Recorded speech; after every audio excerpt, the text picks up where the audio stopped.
with that all down, let's get things started off with this, shall we?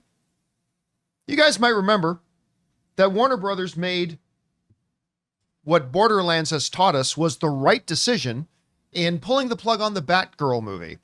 Well, Michael Keaton apparently doesn't care that they pulled the plug on the Batgirl movie. You know why? Because he got paid.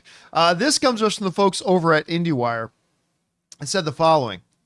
Now, Michael Keaton tells GQ that he didn't care that Batgirl was shelved. No, I didn't care one way or another. Big, fun, nice check, Keaton said. However, he added that the co-directors, LRB and Falah, I like those boys. They're nice guys. I pull for them. I want them to succeed. And I think they felt very badly, and that made me feel bad. Yet Keaton was unfazed by the decision. Me?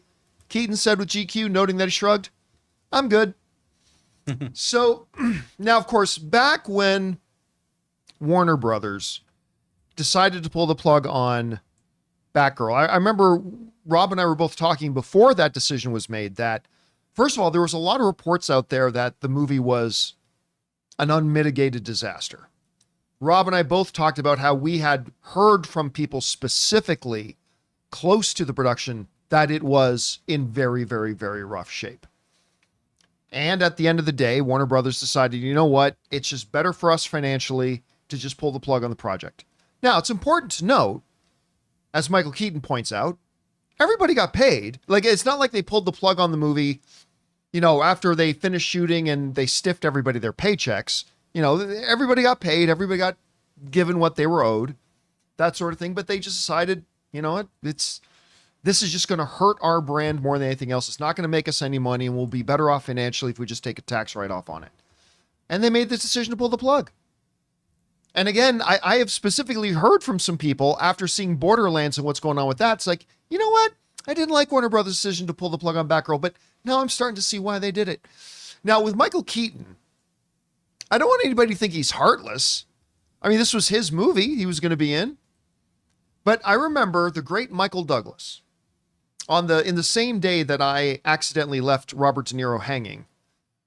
Michael Douglas said to me when I asked him a question about, you know, this isn't your normal type of role. What made you want to come and do this particular movie? I think we were talking about Las Vegas.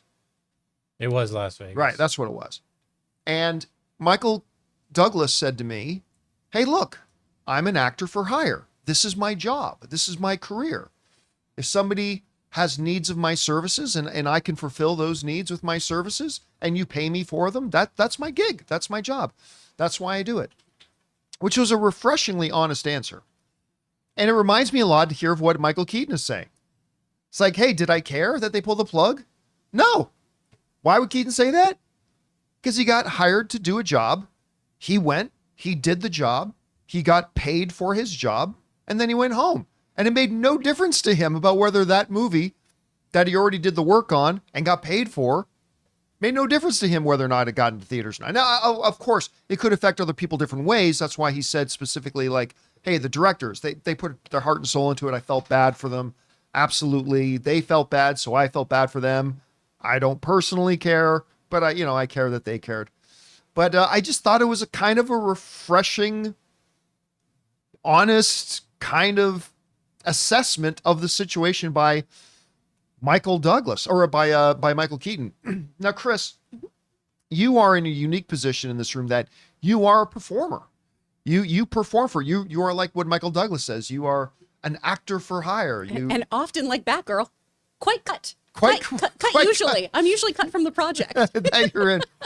Yeah, I mean, we talked a lot last year about the whole Batgirl situation, but what do you think about Michael Keaton's comments here? Do they just actually sound on the one hand, like I'm interpreting them as pretty level-headed? It's like, yeah, this is just a way to assess the situation. Or maybe do you, as a performer yourself, does it come across as a little bit cold? Or I don't know, how do you see his comments? The headline comes across as cold. When you actually read the article and get his full statement, then it's, oh yeah, he's just being kind of, is what it is. You know, I had a fun time. I had a great time. I feel so bad for the directors because I really love them and I vouch for them and I really want them to succeed. And I wonder how other actors feel about this too. I'd love to hear how like Brendan Fraser feels about being cut from the DC universe, that kind of stuff. I'd love to hear how, Batgirl herself actually feels about this. But I don't think it's anything that's said in ill will. I think it's just him trying to kind of roll with the punches. As an actor, a lot of times, particularly when you're doing PR, you do have to just be a duck on the water, right? Floating across, smooth sailing, and underneath your little legs can be going all crazy. You just shouldn't let people know. I've never heard that analogy Oh, before. really? A duck on the water. I'm Maybe not it's just a familiar with Southern that. thing. But yeah, you just kind of try to be cool and not let anyone know how you're freaking out, because that's when you get a bad sound bite that then goes viral on TikTok and Instagram Reels, right? So yeah. if you have something like this that you can just say, hey, I had a good time. Shame about what the directors did, though, because they were really great guys. I think that's a fine clip. You brought up Brendan Fraser. I can't help but wonder, and again, we'll never know, but I can't help but wonder, because, he was fresh coming off of getting an Oscar. Yeah. And I wonder if he might have breathed a sigh of relief because he didn't want, maybe, again, I'm totally projecting and speculating here. Okay, let me be clear. But I wonder if there's not a part of Brendan Fraser's like, whew, because I don't want my big follow-up thing to have been what this was going to be. You know who I felt worse for? Who is the lead? Leslie. Leslie gosh. Grace? No. Leslie Grace. I believe so. Leslie Grace, who, and I cannot remember now whether she whether she came out of not West Side Story, but In the Heights. In the Heights. She's wonderful in that. I felt most bad for her because this was her first big, the spotlight is on me. I'm the big main character. So I kind of felt bad for her. But, I mean, I kind of get where Michael Keaton's coming For from sure. on this. And given what DC did choose to release, boy, howdy, this must have been rough. Yeah. Well, you and I have different opinions of Flash. That's fair. It wasn't I don't think anyone thinks it's the great work of cinema it was promised to be. No, I don't think it was. No, I definitely agree with you on that.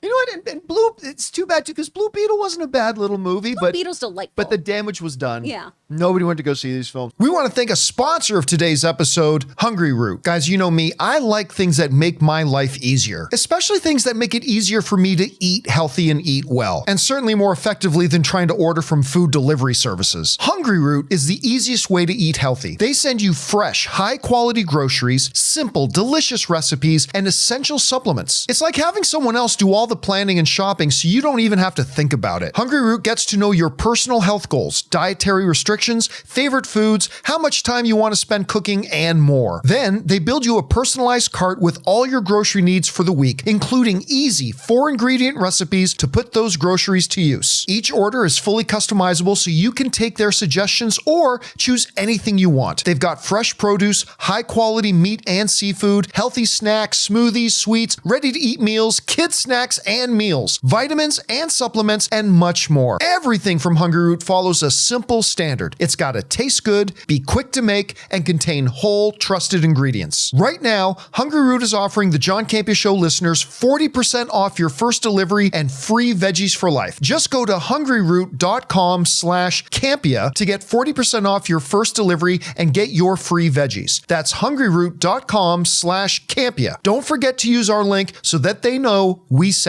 you. Anyway, guys, question is for you. What do you think of Michael Keaton's comments here? I mean, we're now well over a year after the fact, but him saying, like, I honestly don't care that they pulled the plug. It was a fun time. I got paid, and that's all that really matters. I don't know. Whatever you guys think about them, jump down into the comment section below and let us know your thoughts. Hey guys, thanks so much for watching this video. Make sure you like the video, leave a comment, and subscribe to our channel. And don't forget, we have a daily podcast called the John Campea Show Podcast, available on Apple Podcasts, Spotify, or your favorite podcasting app of choice. Go and subscribe to it today so it'll be there when you need it.